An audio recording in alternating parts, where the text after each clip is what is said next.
let's go ahead and get started. All right, so before I talk about myself, I want to get to know you guys a little bit here. So first of all, are we students, are we all juniors? Raise your hand if you're a junior. Any seniors? Any sophomores or freshmen? Okay, so we're all juniors. Okay, so I know I didn't get this audience here. Okay, great. Now parents, how many is this your first kid going through the college process? Look at all these newbies. All right. How many is this your last kid going through the college process? Okay, keep them up, keep them up. This is where the party's at in a couple of years. Okay? All right, how many of you guys have heard of Iowa College Access Network before? I was hoping you would raise your hand. Now, if you haven't heard of us, we are a nonprofit. We're all about college and career readiness. Okay, so everything we do is free. We like free, don't we? Yes, we do. In order for us to be free, we have sponsors here, and we have two wonderful sponsors tonight. We've got Abby from Hy-Vee here, okay, and then we also have a community foundation. Your actual county gave us a grant to do this, so we want to thank both of them for being here. And I'm going to have Abby give a little introduction for herself, and I'll kind of go to the side here. All right, well, good evening. I'm Abby Olson. I'm Director of Recruiting and Hiring for Hy-Vee, so I came all the way here from West Des Moines, not just down the street from that Hy-Vee. But I'm excited to be here. We're excited to be a partner with ICAN, Iowa College Access Network. We think what they do is great. So Sean told me that I had to give a little bit of my background because it's kind of relevant for the juniors. So I actually started at Hy-Vee in college. I was a biomedical engineering major, and then I switched to mechanical engineering. And then I decided I didn't like engineering. So I switched to business. And I started working for Hy-Vee basically just to pay my rent through college, and I fell in love with the company. And here I am 18 years later, probably making more money than I would have made as an engineer, so that's pretty cool to me. But Hy-Vee's, we're a big corporation, so we're 84,000 employees, 243 retail locations, 8 subsidiaries, so we have our own bank, we have our own construction company, we have lawyers, engineers, architects, all of that. So as the stores continue to grow, so does the corporate side of things, and in order to continue to grow and be successful, we need people, we need workforce talent to help us with that. And so by partnering with ICAN, we're hoping to put this next generation of workforce off to the right start to be prepared for their career and college and everything else to make them successful in life. So that's why Hy-Vee partners. We give back to the community. Hopefully you guys know that. We try and be really involved in all the communities that we're in, be good civic and social partners. So that's a little bit about Hy-Vee. I'm excited to be here, and I'll pop in throughout the presentation and give you the employer side of things. Yep. So thank you, Abby. She's going to be popping in a couple points to give you guys some stuff from maybe an employer side of things. Even if you go to college, she's going to give a little information on some things you might be aware of or think about. But she'll be jumping in here in just a little bit. Now, where am I located? That's a great question. I'm located at 2 offices, okay? One in Sioux City and the other one in Norton City. So if you guys want to have an individual college planning appointment, which is my specialty, is college planning, I'm more than happy to help you guys with that process. Now, the question is, well, what do I do? We go to about 99% of the schools in the state of Iowa. We do presentations like this. I did a financial aid presentation right before this. We do freshman transition presentations. And then we do some other little ones that are throughout the year. But the biggest thing is I do individual appointments. So I do college planning, I do career planning, I do the FAFSA, free application for federal student aid, I do financial aid planning, award letter analysis, I do all that stuff. So if you guys want to sit down and do an appointment, there's 2 ways you can do it. You guys open up your book to page 1, you're going to see a number, 877-272-4692. Give me a call. I'd love to sit down with you guys and do this. Another way to do it, and the best way to do it, is actually to schedule online. So if you have a pen, I want you guys to write this in your books. ICANsucceed.org/APT. Forget the schedule. I've done the APT, gets it right too. Save you guys some typing to do it. So ICANsucceed.org/ATP. Okay? And that way you guys can get set up with a college planning appointment with me and get you guys ready for your next steps. Now what is this presentation about? Well, basically, we're going to look at career planning. Why is that important? Okay, we're going to look at college planning. We're looking at what you're doing in high school. We're going to look a bit about getting involved. We're going to talk about scholarships. We're going to talk a little bit about financial aid. We're going to talk a little bit about successful transitions. We're going to talk about it all today. And I'll tell you, this is going to be a world of information. So if you guys follow in your books, there'll be a little number up there where you guys can follow. in the book, but it will be a lot of information. This is a very generalized presentation, so what I tell families is if you need more help, please come sit down with me, because I tailor it for you individually. We do a college planning appointment. Now, I'm going to have Abby come up, talk a little bit what employers are looking for, what are some important skills. She's the expert when it comes to more of the career side. I'm going to have her talk a little bit about that. All right, so at Hy-Vee we kind of have a motto: hire for attitude, train for skill.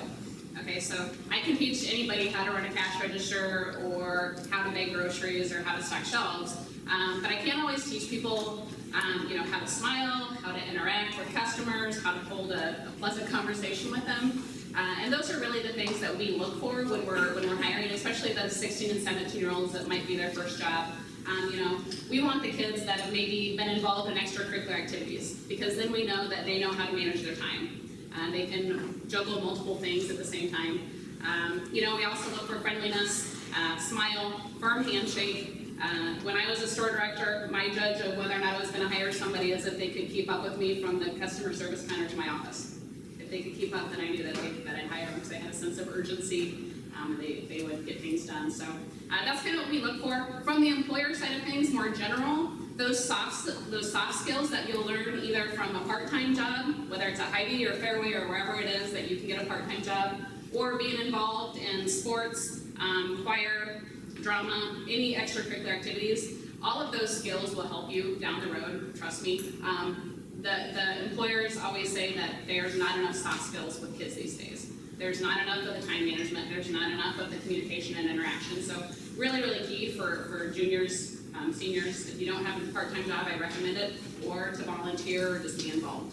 So Abby, one thing is, do you think students should be doing well in school in order to get let's say they're thinking about going to full-time employment, should they just kind of, I'll just get through, or should they be really taking high school very seriously? Oh, I always recommend taking high school seriously. I actually, my junior year of high school, my only C I ever got, I was an AAB student, only C I ever got. My teacher had us cut and paste, and I told her it was a waste of time. I'd never do that in the real world. And so now whenever I get my scissors out of my office, I think of her. But math, it will get you anywhere. I mean, even checking or whatever you're doing, math is good. Awesome. Well, thank you very much, Abby, for that. Now, how many students here know what they want to do after they graduate our high school? Ready? Be honest. Raise them up. How many know? It's okay. I don't bite. I promise. Okay, we got a few. How many have no idea what they want to do? Honesty is the best policy. That's okay. It's okay not to know what you want to do. How many have somewhat of an idea, maybe? Okay, good. So we've got a range of everyone here. So for those students that don't know what you want to do, we really need to start career planning. Okay? Now, why do I say career planning? Well, this is an indirect way of saving you money. How can you save some money indirectly by doing this? So if a student, let's say they go up and they want to be a bio major, and they say, I want to go into med school, they go all the way up to their junior year, realize, I really don't want to go to med school, just found out. And they switch to business. Those majors are not interrelatable. So most of the time, that student has to go maybe a little bit longer to go to school, which means more money out of your pocket. So career planning is one way to really do this. And one thing I always tell parents will come up to me, or students will say, there's no way which you can find out what you want to do the rest of your life in high school. That might be true, but it doesn't mean you can't find out what you don't want to do. Okay? So the first place I tell students that have no idea or somewhat of an idea is something called the ACT profile. This is a free resource, and it is a really cool resource. Okay, so what this does is it gives you a test. So it tests the likes, dislikes, values, what's important to your student, and it puts something up called a career map. So you see this little career map here? Each one of those individual circles is a career cluster. So in that cluster is going to be a lot of careers that are going to be somewhat interrelatable with each other. Okay? Gray indicating a weak match, blue indicating somewhat of a strong match, and red indicating you should be definitely looking at this. Now, why should I tell students that know exactly what they want to do to go to this? Well, these little career clusters will tell you what courses to take in high school to prepare you for that career. It'll tell you your starting salaries, the likes, dislikes of the job, if the jobs are growing or not growing. So this ACT profile can be used for so many different assets and so many different types of things for you guys. So get on and start doing this, because this can ultimately lead to reduced amount of time in school, which can save you money. Now, sometimes a lot of students will come up to me and say, Sean and I did this ACGO problem. I've got like 30 careers. I have no idea how to rule these out. Well, one way to do it is look to see if jobs are growing or not growing. If the jobs are not growing, those could be ones that you could cut out. Okay, and then focus on the ones that are growing. But let's say you're a student that says, well, I'm really like this career, but it's not growing. Can I still do it? Sure. Just means you're going to have to work a lot harder to get into that career. Okay? But for those students that really don't know to rule out, this is your first step. Now, I'm going to talk about this a little bit later in the career. We should research our starting salaries.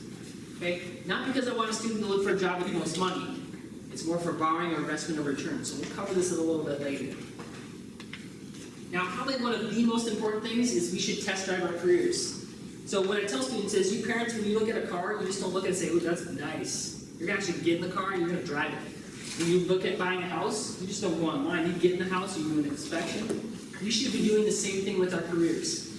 I'm going to give you guys 2 good examples when I worked in the college system. So just a little background about me. I used to work in the Cedar Rapids office, and before here, I used to work at an institution called UNI, Michigan Financial Aid. So I have a ton of knowledge, a ton of experience in this field.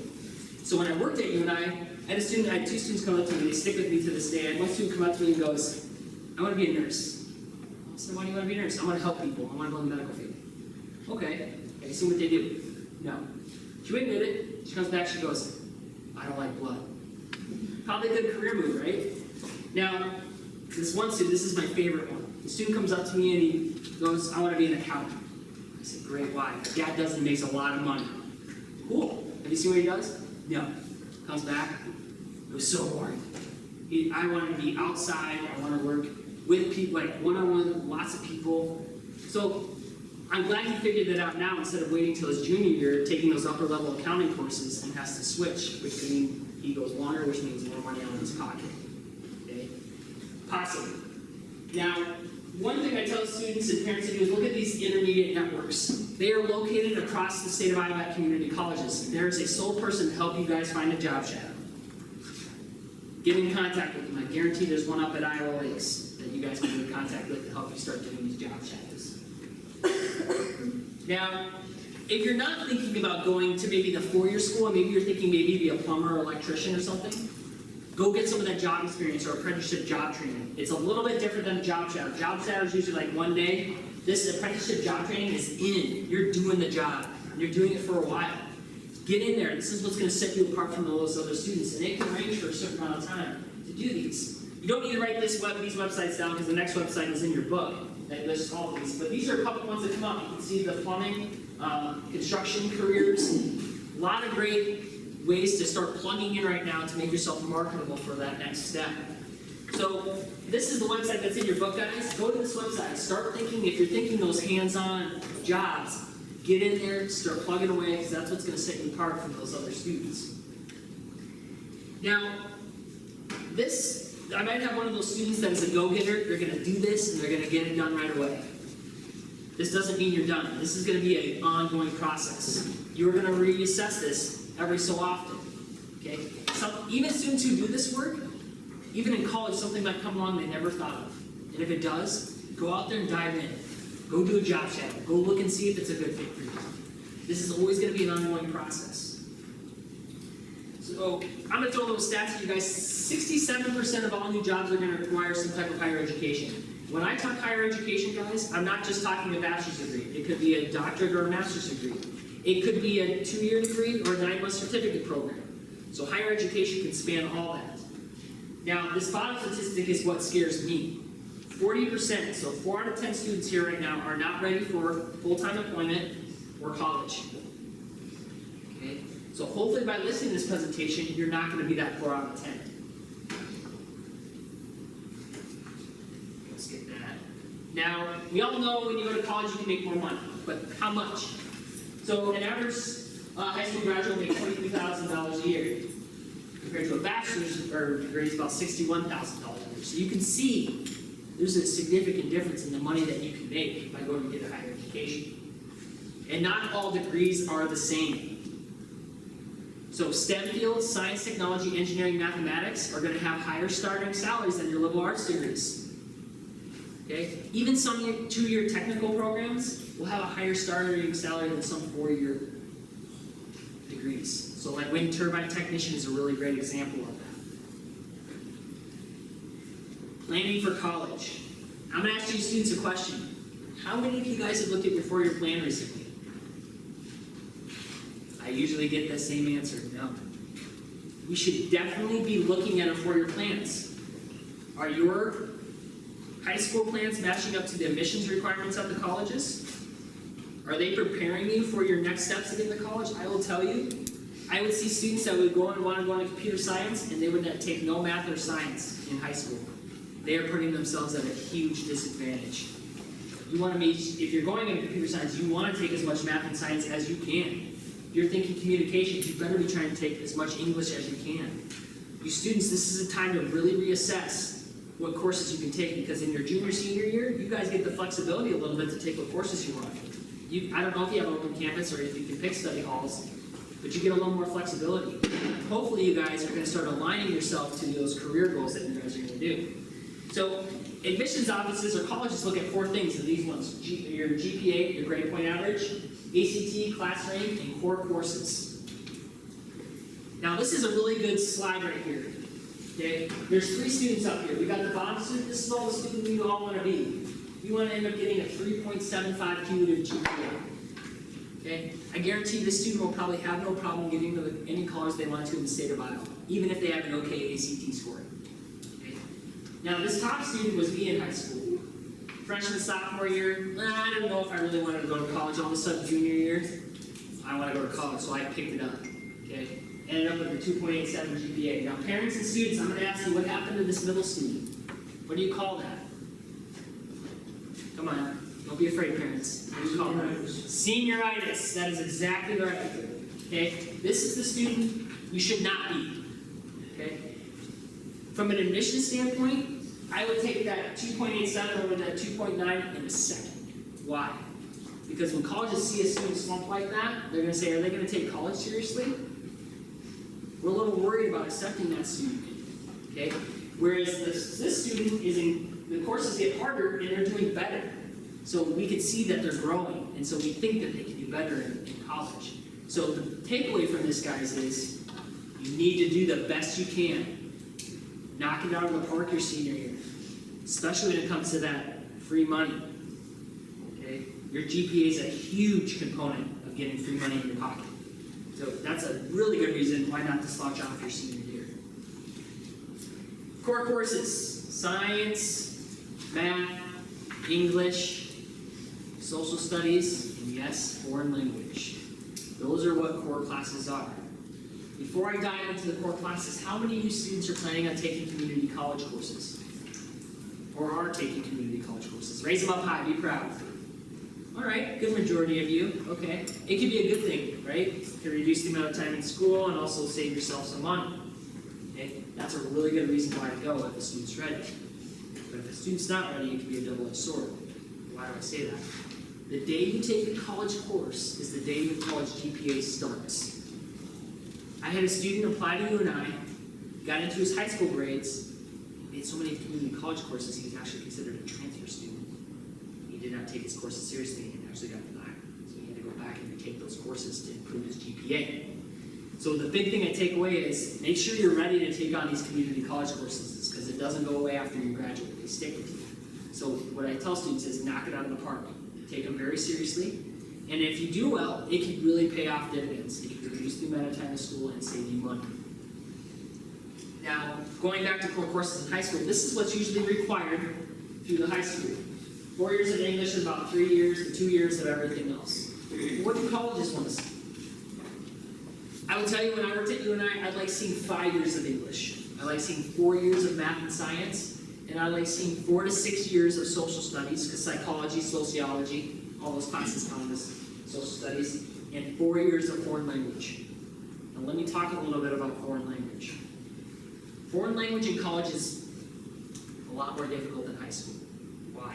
1 year of foreign language is 16 weeks in college, and let's say a student says, okay, I took Spanish 2, I'm done, and the college requires 4 years, you still have to take 4 years of foreign language. Most of the time, Spanish 2 ends at sophomore year. If you jump into Spanish 3 your freshman year of college, whew, very hard, very, very hard. Not every college is going to require 4 years of foreign language, but if you're thinking about any college that does, and you don't know which one you're going to go to, make sure you take 4 years, okay? If you're only looking at a college that has 2 years, great, you only need 2 years. But if you switch a school that requires 4 years, you have to have 4 years of foreign language. So I don't know every single college, their processes for what's required, but the biggest thing I tell students is take as much as you can now. It's so much easier in high school than it is in college, and it's free. With that parents side probably more than anything, that's one of probably the most frustrating things that I deal with at school is what our graduation requirements are doesn't necessarily meet what the recommended 4-year college-bound kids is, what they should take.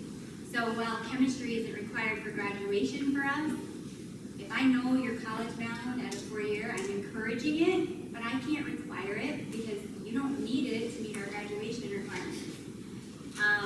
Same thing with Spanish. I had a couple kids drop Spanish 4 this year.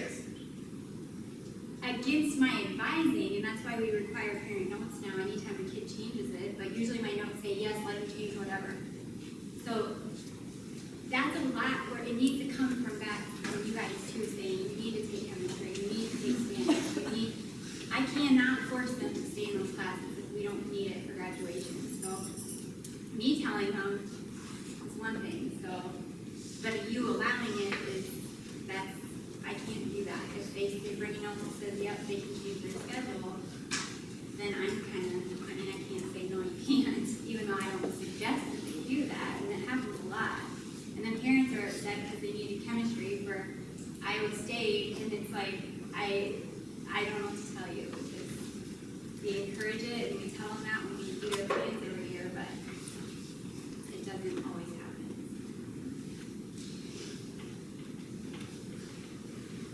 Now, ACT. Now, when you students go to a football game or sporting event, you guys practice before you go, right? You just don't show up. We should be practicing for our ACT, for perfection on that test. Right now, as a junior, you should be practicing for your ACT. Right now. Preparing for that test, which you're going to take, hopefully in the springtime of your junior year. Now, what is the ACT? ACT tests the knowledge of your beginning of your freshman year to the end of your junior year. Okay? It's based on the highest score you can get is 36. Okay? And these tests go over year round, so they're on Saturday mornings. You got to pay about $36 to take this test. Now, I'm going to suggest that you take it in the springtime, so that way if you don't do as well as you want, you still have time to retake it and try to get a better score, in the fall time. Now, the SAT is a different type of test. It's more of a problem-solving type test. So I've seen students do better on the ACT than the SAT and vice versa. So they're different types of tests, but a lot of Iowa schools you hear a lot more ACT. But you can still take the SAT if you so choose. Now, students who usually retake the test usually do get 2 points better statistically. Okay? So just think if you practice, you can knock it off right away and save yourself $36. Now, if you're thinking about community college, I'm still going to suggest you take the ACT, because sometimes their scholarships might be required, but talk to the community college first to see if you need to take that for a scholarship. But if you're going to a community college, an asset test will probably be required, which is going to just test your reading and math or English to see where you can be placed. And you've all taken that, okay, so you need to check your scores to see if they meet the requirements for the community college you're going to, or if you need to retest it. But if you took it as a sophomore, your skills are going to be much higher than junior or senior to retake it. So this is areas where you guys can go practice for your ACT test. Practice makes perfect, so get in there and make sure that you're practicing for this test. Is that in this book, that secret there? This one? Yeah. No. That's not in the book. So this is going to be, you got actstudent.org, chegg.com, collegeboard.com. These are all on our website as well too. So you can easily find these on our website at ICAN.org for practicing the ACT. So if you don't get it, you can always go to our website as well. If you like paper copy practice stuff, I have those. And I always check with the school first because they usually sometimes have already practiced things set up. How many have heard the already RG submissions index before? Some of you, hopefully you juniors have heard of this. This is how we admit students into the reading school. So Iowa, Iowa State, we're not. The REI is the number. The number to get into those institutions is 245. So if a student has a 245 or higher, they're automatically in. Now, what is it composed of? 4 things: class rank, ACT, GPA, and core classes. Okay, so you take your class rank times by 1. You actually take your ACT times 2. Okay, then you take your GPA times 20, and your core classes times by 5. So core classes go all the way back to the beginning of our freshman year to the end of our senior year. 1 year of Spanish 1 counts as 1 point. Semester of American Government counts as 0.5. Okay, so then you multiply it by 5. So you add them all up, and if it gives you a 245, you are automatically in the region schools. Another good rule of thumb is, if you get a 245, you're probably going to get into the 4-year private schools in the state of Iowa as well too. Okay? Now, what if you're under 245? Then it comes to guys like me. I will tell you right now, I do not know you. I do not know if you're the nicest person in the world. All I know you is by your GPA, your ACT, and the core classes you take. So if you don't do well in those, and you're not pushing yourself, you're setting yourself up possibly for a denial. So remember, do the best you can, take as much core, because us admissions folks take a huge weight on those core classes. So if we see a student that isn't doing so well in their ACT or GPA, but they're really trying hard, they're taking a lot of core classes, we see that the student's really trying to challenge themselves to prepare them for the next steps, which can lead to success and actually get a student into the college they want to get into. That's on my blog too, if you guys have been on to there. It has links to the REI and it tells what ELC's REI courses are. So if your student took geography and you're not sure if it would calculate into REI when you're trying to figure that out, any calculators on it. You can get to that from the ELC homepage. There's a guidance link. Just go out there. It's got his website too, which is amazing. If you ever have any college questions, use that website too. It's linked in there, but there's all the REI stuff. Awesome. Now, I'm just going to talk about this a little bit later, but get involved. If you're not involved, this is the time to really get out there. About the sports, jobs, volunteer, get involved. It's going to lead to success. We're going to talk about this a little bit later. But an activities resume, if you students have put one together, I'm going to give you 3 reasons why right now. You can download the template. Our website's on page 6. So one reason I tell students to do this is if you're applying for a lot of scholarships, it's going to be really nice to have that resume template right at your hand. Sometimes you can just hand it in, other times you can reference it while you're writing it. The second reason is for letters of recommendation. If you really want to beef up a letter of recommendation, you better make sure you're giving them a resume to look out for so they can use that up. Okay. The third reason is when you guys go to your freshman year of college, they're going to push you to career fairs. And so I guarantee there's other students that are going to have resumes ready to go. And if you don't bring one, they're probably going to overlook you for the students that do have it prepared, ready to go. So definitely think about getting that activities resume ready to go for multiple reasons. Now, I'm going to have you talk a little bit about social media. So I'm going to talk about social media for a couple of reasons.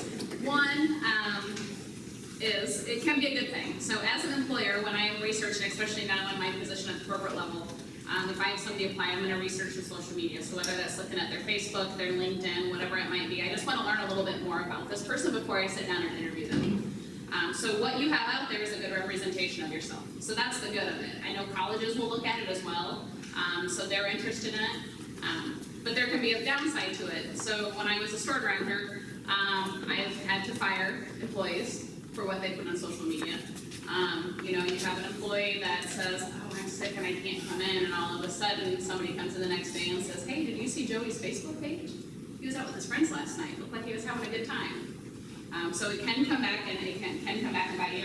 The other thing is, the other example I'll give is we had a career day at Hy-Vee. So Hy-Vee Hall in downtown Des Moines, we invited 1,400 employees to come and learn about a career with Hy-Vee.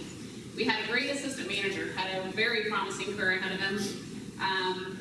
We thought it would be fun to put a Twitter feed up where they could post their comments.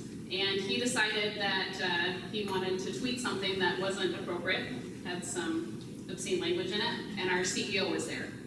And he saw this. Well, we know who it was. We can track all that information. And he lost his job. And he no longer works for Hy-Vee. So be smart with it. You know, we always say if you don't want your grandma to see it, then don't put it up there. It's the same thing for employers. I mean, it's nice that it's fun, and it should be fun, but don't make one stupid mistake affect your career. I mean, you can probably watch the news, you know, at least once a month and find some high-profile person that lost their job because they posted something or tweeted something that they shouldn't have. Awesome, thanks, Abby. Exploring colleges. What's a good reason to pick a college? You probably should have your major. Look at their placement rates for careers. Do they have high percentages of students actually going into their career? Or are they just throwing a number saying someone gets a full-time job? Pay attention to those. Find out if they're really going to those jobs. And if they are, that's a great reason to go. Their retention rates. So what a retention rate is basically are students staying at the college? Or are they leaving? And it's based on the percentage. So ask those questions. If they're good, that might be a good reason to pick a school. Bad reasons. Your significant other's going. Or friends are going. And you're just following them. Good sports team. Now let me tell you, I've seen this many, many times. A student will come because of their significant other. They break up. The student hates the school. They transfer. Their classes don't transfer. They have to go longer, which means more money out of their pocket. So what I tell students is please be selfish when you guys do this process. Because you want to make sure it's a good fit so you don't leave, so you don't have to switch schools later on so you don't have to pay more money. So those are not some good reasons. What are some other good reasons to pick a school that I talk about? Safety on campus. Active shooter is a big deal, right? We want to make sure, do they have an active shooter program? Are the residence halls on 24/7 lockdown? Okay, do they have an alert system for your parents if something happens on campus? Cost versus financial aid. The sticker price you see at a private school might not be the price you pay. So never rule out a school on the sticker price. Go through the financial aid process first to determine to see if that college really is not going to be affordable. And I'm a guy, food's a big deal, right? I want to go taste this food. Is the food good? Are the residence halls nice? You guys need to find out as a student what is important to you. And this is something you as juniors can be doing right now. Start researching these schools. Now, right fit. If you come to a college planning appointment, you better believe I'm going to take you to collegeraptor.com. It is a free resource and it is an awesome website. So what College Raptor does is it looks at all four-year schools in the United States. Let's say I want to be a bio major. It's going to list all the four-year schools in the United States that have a biology major. It can rank it by the size of the school, the cost of the school, what schools are ranked number 1 to number 2. The last school is an awesome, awesome resource. Okay? It doesn't look at community colleges, it just looks at four-year schools. Get on the campus. So what I want you students to be doing right now is researching, going to their websites, going to the college fairs, we'll talk about in a second. Then second semester, I want you guys to get your feet on the campus. I'll tell you so many times a student had the bottom school, and they went visit it, and they fell in love. Happens all the time. Get on campus. Go during the school year. Ask if you can stay the night. Ask if you can sit in a class. You need to live and breathe and see what the school's like because this will tell you if this college is a good fit for you or not. It's probably one of the most important things you can actually do. Okay? So you'll probably have a list of maybe 5 to 7 schools, and after you visit, that list will go down, and that'll be the schools that you'll focus on for applying ones, which we'll get into in a second. College fairs. I don't know if there's any college fairs coming up here close. I'm new up in this area, so I'm trying to learn all this. But if you're going to college fairs, first of all, students, have fun. You want to have fun with this college process. This is a really cool time in your life to find out what's going to be the coolest school you go to, what you want to do, but also take it seriously. Treat these college fairs like a career fair. I'm going to tell you an example. I worked with a student down in Hamburg, Iowa. He had a really rough life, and he wanted to come to UNI. No way in heck on paper he was coming to UNI. No way. But he had great soft skills. He was great to talk to, very professional. He applied to UNI. I fought for him. He got in, and he's already graduated UNI. It goes a long way when you meet these admissions counselors. If you act professional, treat them with respect, it can go a long ways not only to get in, but also scholarships. They can see your name and say, wow, this student really is a good student. I've talked with them, met them. They're going to fight for you. So treat these college fairs as a great way to get contacts with these colleges. They're the ones that know everything about the college. She doesn't know everything about college. I don't know everything about every single college. Those admissions counselors do. So get their contact information as well. Now, applying for school, what can you be doing as a junior? As I mentioned, start practicing that ACT, start practicing or start researching the college you want to go to, work on that career stuff. The second semester, take that ACT, start putting your feet on the campus, okay? And then in the summertime, after you've done that, start applying to these schools, right when you finish up. Because a lot of them are going to start this summer, very early fall, and their scholarships start very, very early, especially at four-year schools. So you're going to want to make sure that you're applying as soon as you can. What I tell students is to put more eggs in your Easter basket, okay? Because sometimes that one school you really want to go to might not be a good financial fit for you. So you better hope that you have some backups, that you've gone through the whole scholarship process for a couple of schools. Because if you don't go through that process, you can miss the scholarship deadline and you'll be paying full price. Okay? So make sure you have a couple of eggs in your basket other than just one. Now, what are they going to ask for when they apply? There might be an application fee. Okay, so ask those questions on the fees, what you have to pay. A lot of times, you might not get the application fee back, but like an acceptance fee, you can actually get back by May 1st. So what I tell families is, yes, it's just a little bit of chunk change compared to the full college price. So go through those processes, and a lot of times you can get a big chunk of that refunded by May 1st of your senior year. Now, you better believe they'll want your high school transcripts, they'll want your official one, which covers every single year of high school, your ACT, letters of recommendation. You don't want your parents, you want teachers, counselors, employers, okay? There probably won't be an interview, that's more for the scholarship side. Letters of recommendation, or essays. I read a lot of essays, and I get bored after reading a lot of essays, okay? I'll tell you, if I see a mistake, on to the next one. And you want to make them pop. Those first couple sentences, you better catch my attention. Because if you don't, I'm going to fall asleep, and you probably will be on the bottom. You want to make those things pop, those first two sentences, for those, especially those scholarships and admissions-wise, because that can really help you. Now, everyone's favorite subject, paying for school, right? Everyone, this is why we're all here. A lot of the stuff I've told you previously is all indirect ways of saving you guys money. And doing this can really help you guys. But now we're going to actually get into costs. What can you guys do? Well, research junior and senior year. You want to keep researching your careers. Keep exploring those careers, looking at those starting salaries. Net price calculator, we'll talk about that in a second. FAFSA, we'll talk about in a second. But one thing I do talk about as junior is research the scholarships. Look to see what your seniors are applying for. Make sure you're meeting those deadlines. Look at when they start, look at when they end. Look at the four-year schools which you're applying to, if you're applying to four-year schools or community college. A lot of times they have the same start and end dates. Okay, so pay attention to those and start researching to see which ones you qualify for. Your senior year, get those scholarships in. Meet those deadlines. Cannot stress that enough. You're going to start filing the FAFSA, which I'll talk about in a second, October 1st of next year. Cost of attendance. This is what colleges, it's an important number. This is what colleges will tell you how much it costs to go to the school for 1 year. Cost of attendance gets broken down into two types. Direct costs, which you actually pay the institution. So tuition, fees, if you live on campus. Now, indirect cost varies per student.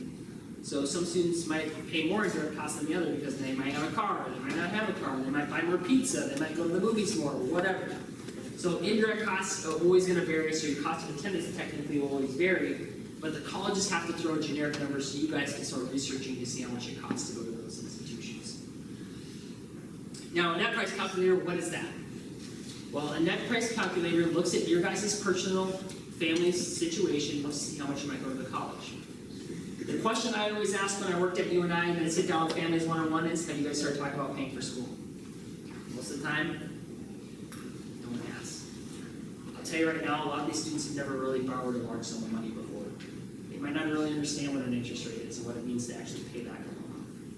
So it's very important we start talking about paying for school earlier rather than later. This net price calculator is a great way to look to see how much it's going to cost you guys to see, are your parents helping you, students doing it on your own. Now, every single college website will have a net price calculator on there. We have one right here, icancc.org/NPC. Okay, it's a great way to start researching that. And we also have a couple other tools. We talked about College Raptor already, that's a great one. FAFSAforecaster.ue.gov, collegeboard.com.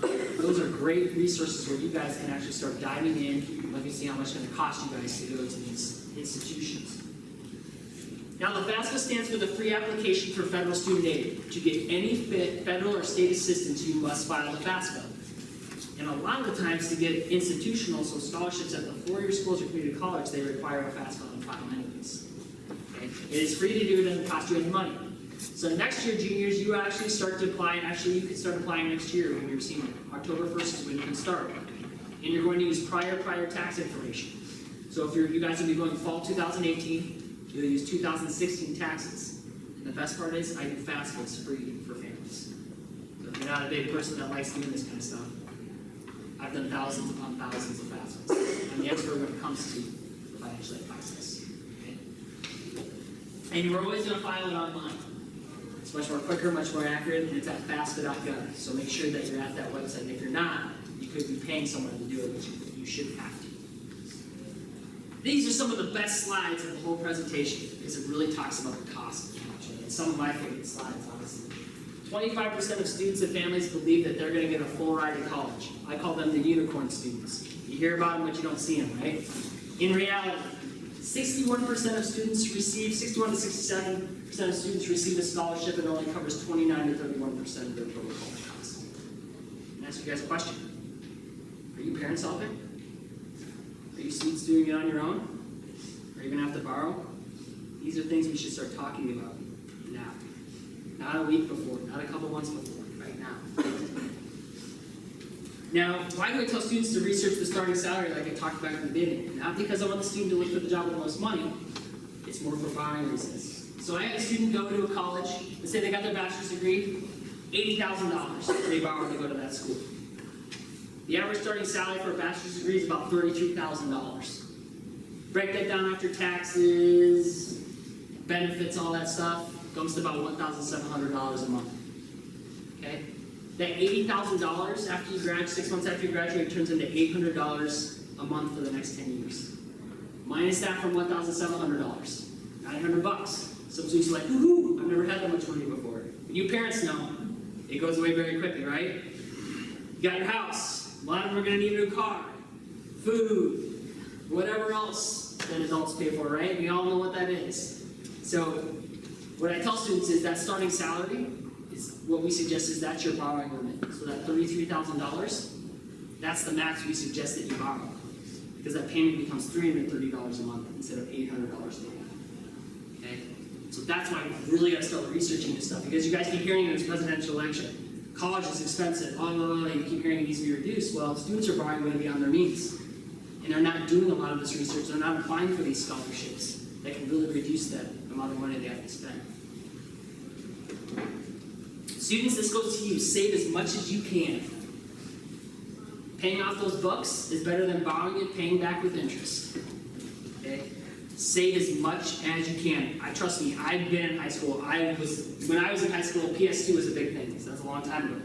And I'll tell you, I wanted to get all the cool games. I wanted to get subs in my car. Trust me, I wish I would have just saved a lot of that money so I didn't have to borrow it. Okay? So just take it from someone from experience. I'm sure your parents would say the same thing on some aspects of your life. Try to save as much as you can. It can really save you in the long run. Now, the best place to look for scholarships is the institution you guys are looking at. Okay? And you better believe that your ACT and GPA are big reasons where you get that money. Okay?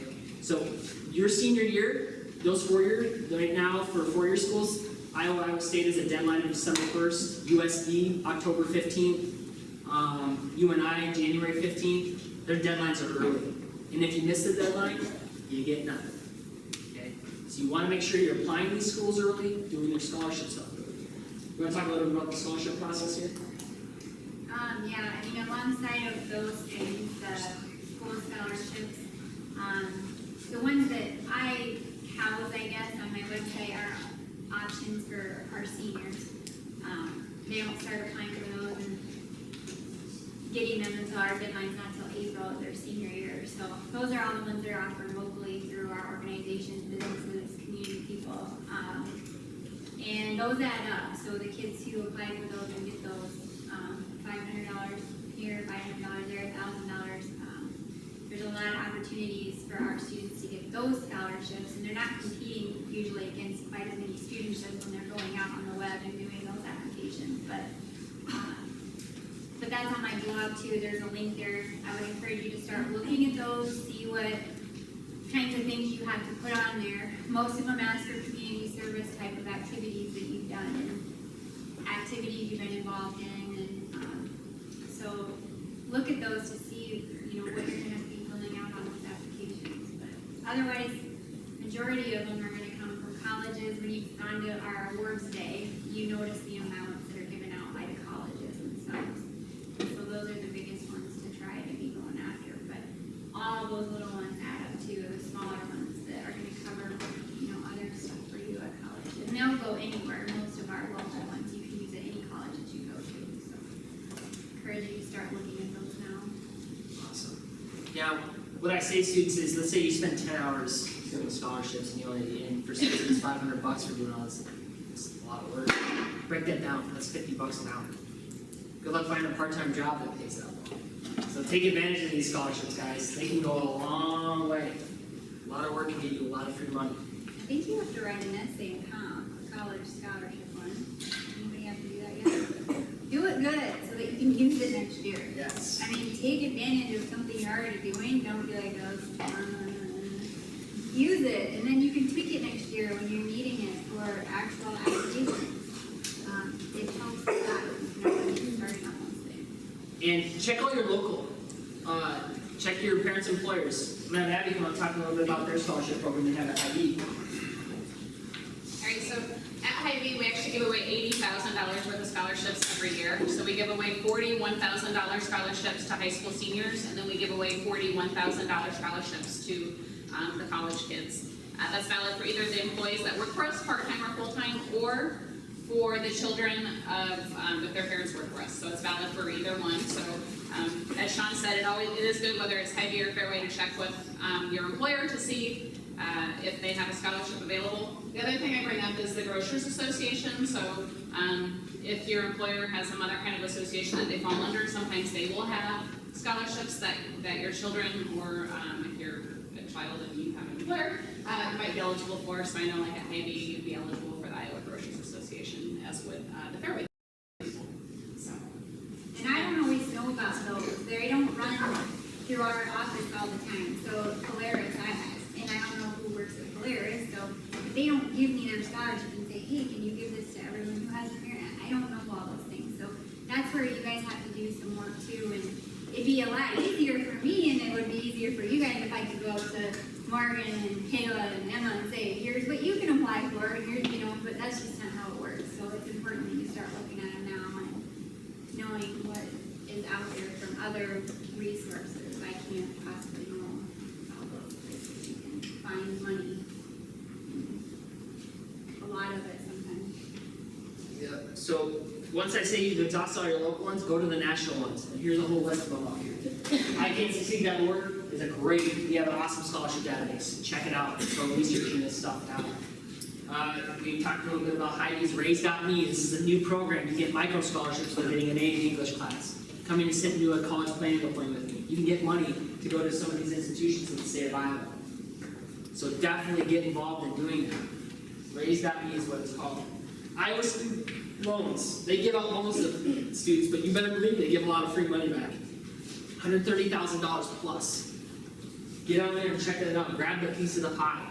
And there's a lot of avenues you guys can be doing. The last thing you guys should do is borrow. For you to think about borrowing a dime, you should be doing $100 to $200 worth of scholarships. There's so much free money out there. It's unbelievable. Okay? Now, if it seems too good to be true, it is. You should never have to pay for a scholarship. Never have to pay to get your FAFSA done. Okay? These are always free. Now, we're just going to talk real fast on this because of time's sake, but this is what a college schedule normally looks like. And I'll tell you, when I was in high school, I loved this. 3 hours a day. Looks like a lot of math time and a lot of video game time, right? In reality, this is probably what it's going to look like. Here's the thing, guys. Here's the thing that's pretty crazy. Here's a big difference between high school and college. A lot of your grades in high school are based on projects, homework, and a little bit of tests. College, it's basically just tests. So if you're not learning your study habit skills right now, you better start fine-tuning them because your grades are going to solely be based on tests. Okay? But one thing I do tell students is, I always ask them, do your parents work full-time? They say, yeah. Do they still have fun? Yeah. You're still going to have fun in college. But you've got to take it serious like a full-time job. Because a lot of these employers, the first thing they're going to notice is your GPA. Okay, so if you want to set yourself apart with looking at employers, of course, getting involved. But your GPA is a really good indicator of how hard you're working. So, and then one suggestion I always give is talk to your professors. Get to know them the first week. Okay? Because they can be intimidating, right? But they're just normal people like us. So get to know them real quick. So when you do struggle, you can just walk in and ask them, hey, what's going on? I'm having a little trouble here. Okay? But time management is a huge thing. Students who work 10 to 15 hours or involved 10 to 15 hours actually earn better grades than students that aren't involved or working. So keep that in mind.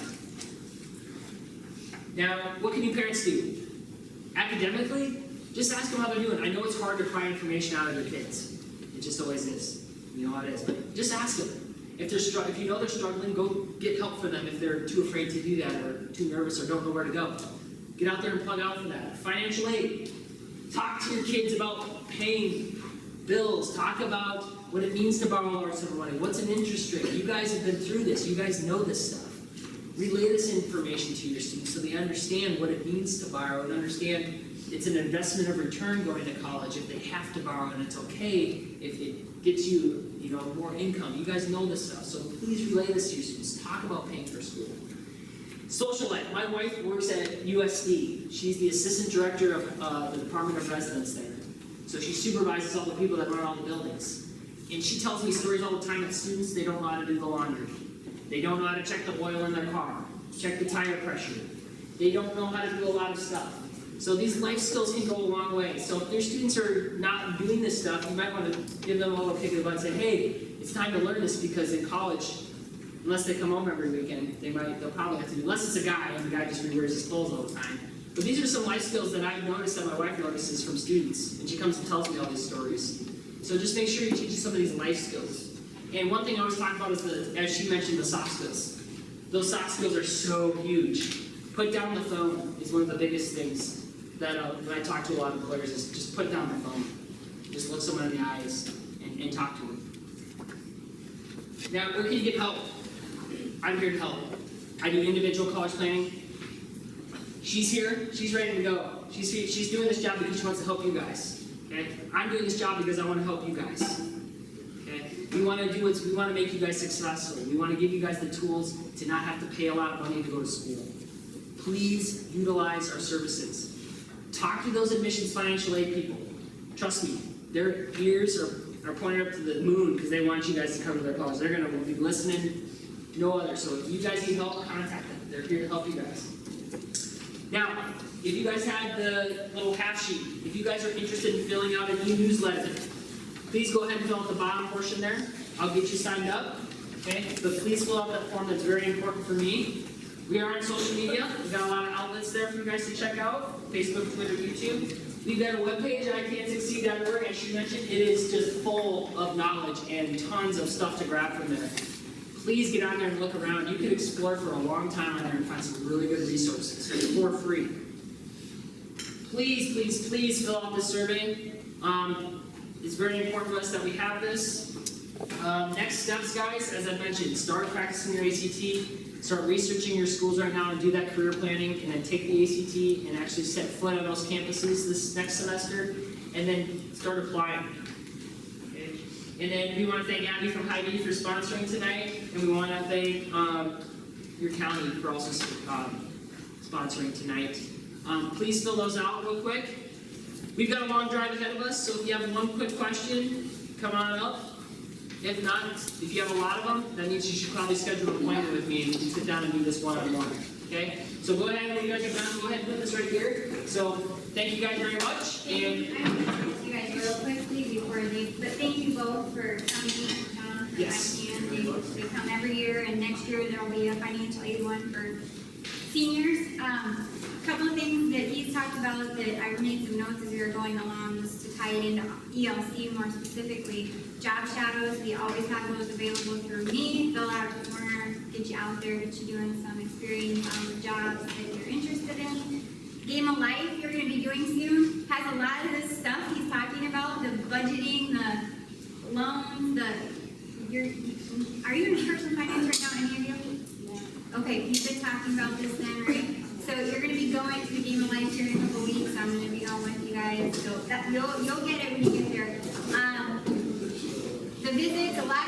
have been going to see the college reps. That's your admissions person. That's your person at that college. Be getting to know them. If that's a college you're interested in, go see them when they're here. Fridays in the high school, we're going to have, starting this Friday, we're going to have a Iowa Lakes rep. They're not just sitting here on behalf of Iowa Lakes, though. They're going to help our students with career searching, college planning, applications, scholarships to any college. Okay, so use their resources. They're going to be in the cafeteria. It's a little more, they'll be here so you can come in during the afternoon. A lot of you have open campus during that time. So if you have questions or if you want to sit down with them, let me know so I can tell them, or just go see them if they're open in the afternoon. Let's see. ACT waivers. If you are free or reduced lunch, I have waivers. You can take the ACT for free. Or you're in trio. So come see me to get those. Okay? Get those from me and the guidance officer. A lot more I could go over, but that's the most important stuff I think right now. So thank you again, both of you. Hy-Vee, after our meeting last year, we found out that they do interviews for students, and they came in and did a bunch of mock interviews with our personal finance. They had someone come on our campus and go through a bunch of those. So they have good resources. They help our students out quite a bit. So if anyone has questions for me, I'll stick around for a little bit, but thank you both. Yep, if you guys please put those surveys right there real quick, and then if you have one quick question brought up, if not, schedule an appointment with me. So thanks, guys.